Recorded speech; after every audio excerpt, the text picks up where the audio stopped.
Hello and welcome to Business Edition. As M-Pesa marks 10 years in the country, we'll look at the growth of financial inclusion in the country. My name is Yvonne Msolembo saying welcome to Business Edition.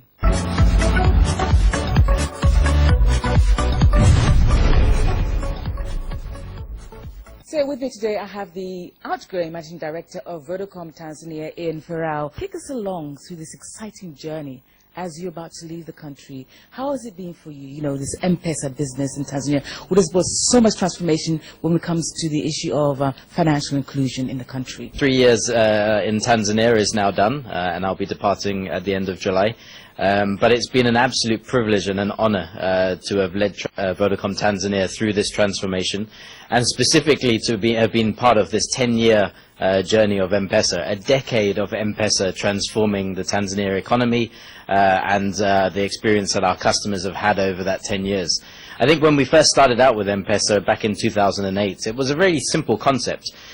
We saw lots of long queues at banks trying to get money out. We saw merchants charging 3 to 5% extra for people to be able to pay using a debit card. And people used to have to carry cash from Dar es Salaam to Mwanza using a bus, or pay a bus driver to carry that cash. So the concept was very simple. It was just to send money from person A sitting in Dar es Salaam to person B sitting in Mbeya or Mwanza, and to be able to do that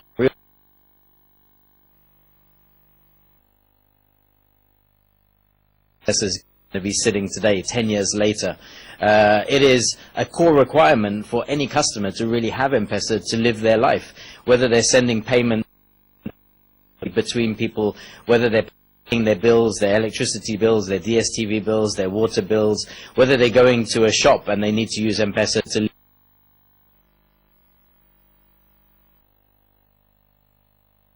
that the M-Pesa ecosystem has evolved into. And what's exciting is that whilst it's a decade of transformation, it's still just the beginning of the journey for me. The next decade is probably going to be double as exciting. Transformation. Let's talk about financial inclusion as an example. In terms of bank customers, 16.4% of the Tanzanian population are banked today, but 65% are financially included within the country, and that is primarily because of M-Pesa and mobile money that has enabled Tanzania to achieve such a high financial inclusion rate in comparison to surrounding countries. If you look at the fact that M-Pesa has created over 200,000 jobs, entrepreneurs creating new businesses and agent networks for themselves. We've paid out over 617 billion shillings in commissions over the years, which has enabled these entrepreneurs to grow their business every single year. So it's something that I'm incredibly proud of. I'm very passionate about M-Pesa. It's not often you come across something that is so fast in growth, but is so positive for society, the economy, for government, and the country as a whole. What for you stands out, you're really pretty proud of? We shifted our strategy a little bit when I first got here, and obviously we've talked about the vision to lead Tanzania into the digital age. So a big part of that was driving M-Pesa into the next version of customer experience. We launched our app, and our app is really transformational. It allows a user to use M-Pesa in a simple manner on their smartphone. And that app is going to be the interface for M-Pesa and customers going forward for the next decade. In fact, the M-Pesa brand in 10 years' time, for me, is going to be a reflection on how good the M-Pesa app is. So we're putting a lot of money into developing that app. I think secondly, if you look at our payment strategy and how we've deployed merchants, so today you can go to Pizza Hut, you can pay the cashier using M-Pesa. Or if you want to order for delivery from Pizza Hut, you can call from your house, you can send M-Pesa, so that Pizza Hut knows they have the money, and then they can dispatch the driver to your house to deliver your pizza. We've enabled e-commerce through our payments platform as well, and we're now up to 15,000 merchants transacting, collecting money from their customers using M-Pesa. Whether it's restaurants, whether it's bars, whether it's bus drivers, whether it's taxi drivers, the cinema as an example. You go to the cinema and you pay via M-Pesa, you get free popcorn. You go to a petrol station, you pay via M-Pesa, you get free airtime. You go to a restaurant, you pay via M-Pesa, you get 10% cash back. This ecosystem is just the foundation for payments. Now, if we can shift Tanzania to creating, to having 90% of its payments through a digital mechanism, we can really drive the economy forward at double the pace that it's currently growing. And we've seen it happen. In China, they managed to do it in 4 years. They moved from 13% of their transactions happening via a mobile phone to now 90% happening.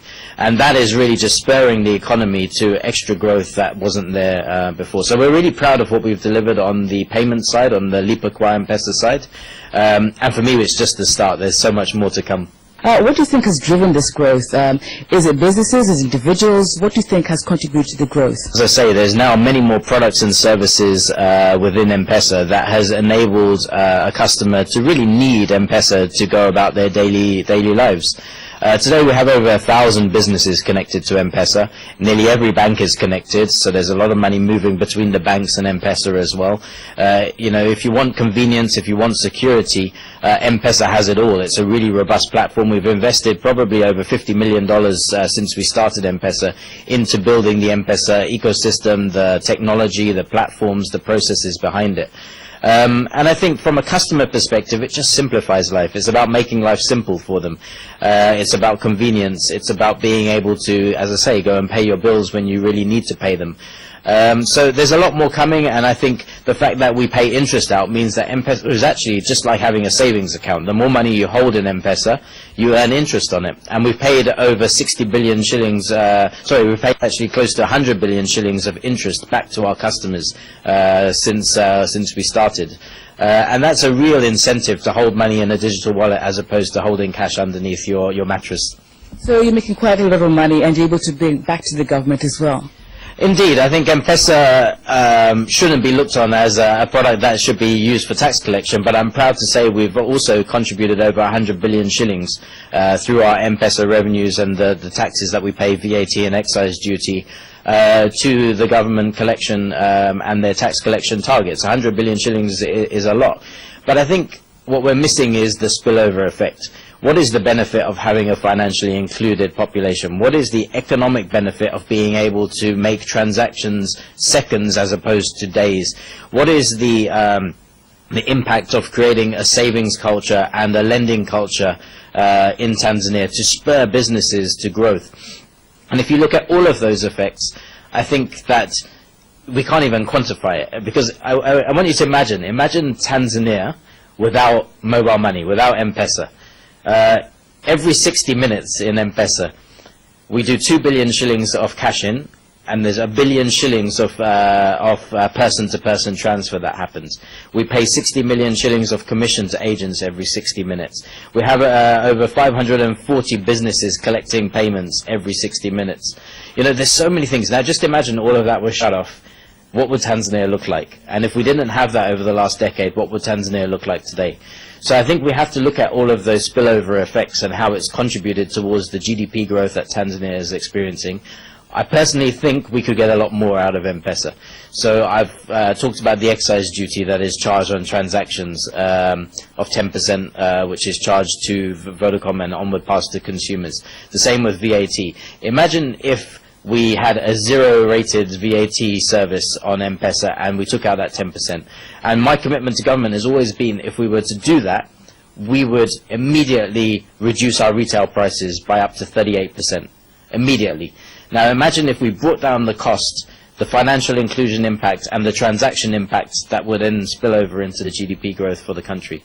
So there's a lot more that I think we can achieve, and it's about partnership. It's a spirit of partnership, aligning the vision of the government of Tanzania with the vision of M-Pesa, and bringing those two together to really create a more powerful Tanzania. What are the biggest challenges that you faced through this journey that you'd like to be addressed, you're not able to address during your time? There's always bumps in the road. I think we've come a long way in terms of improving our technology, localizing the platform here in Tanzania. We've invested millions of dollars building up that technology. Where I would like to see M-Pesa go next, and we need to be quick about it, is becoming a much bigger open ecosystem. I want to create open ecosystems that other businesses can connect to easily. I want local entrepreneurs, local developers, graduates coming out of university to easily be able to play with our technology, to be able to connect easily, so that 1,000 connections can rapidly become 50,000 connections. And that's the direction that we're going. Gone are the days where you can create closed ecosystems in this type of environment or in this world. So we have to move very quickly to migrating into an open ecosystem. I think other challenges have come within, as you grow a product so quickly, Sometimes there are opportunists out there who are looking for fraud aspects and how they can try and penetrate.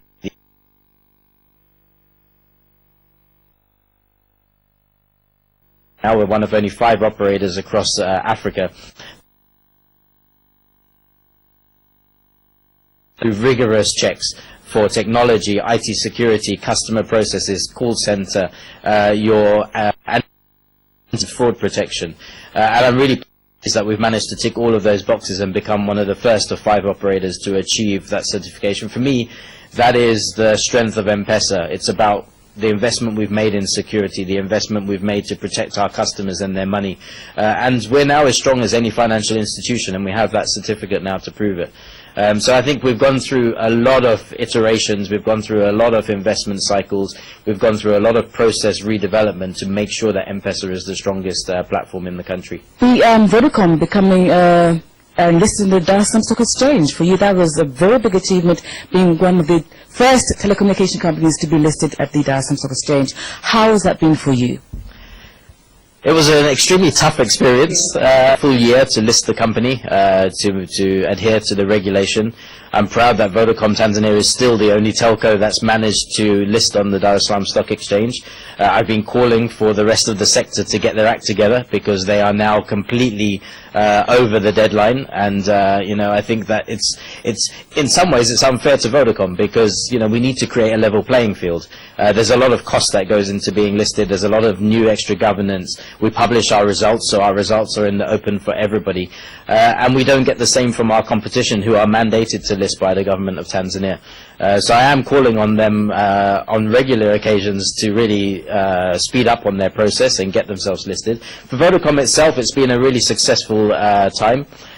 Significant achievement getting ourselves listed and raising the full 25%, $213 million. And I think we just released our first set of annual results. Our preliminary annual results came out about 2 weeks ago, which were the first post-listing.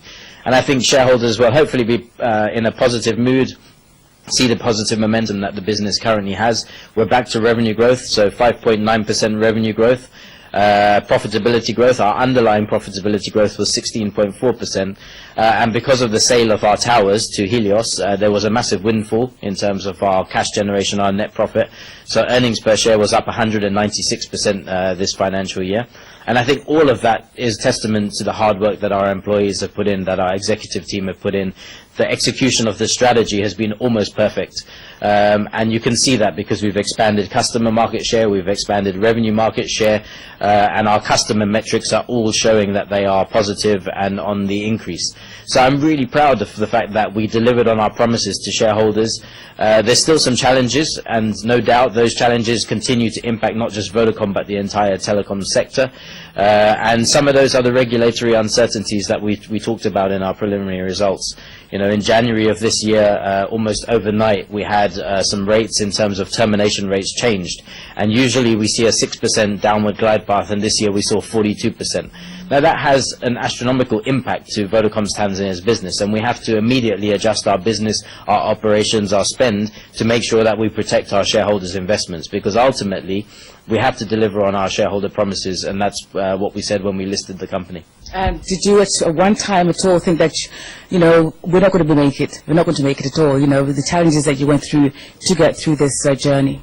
I don't think there was one time that I thought we weren't going to make it. I think there's probably 10 times I thought that we weren't going to make it. But what do you stood out that you think that, was really difficult for you, that, was a really big sort of hindrance to this journey?